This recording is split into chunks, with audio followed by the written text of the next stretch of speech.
The year is 2030. One question decides everything. Who wins the job war?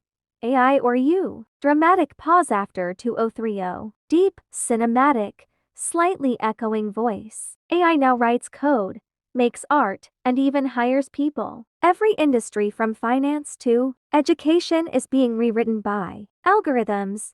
Steady, confident pace. Slight upward inflection on rewritten by algorithms. But here's the truth they don't tell you. It's not AI versus humans, it's humans with AI versus humans without it. The real losers? Those who wait to adapt. Balanced tone, serious. Prophetic, with light emphasis on with and without. The next billionaires won't build AI. They'll use it better than anyone else. Tools don't replace people, ignorance does.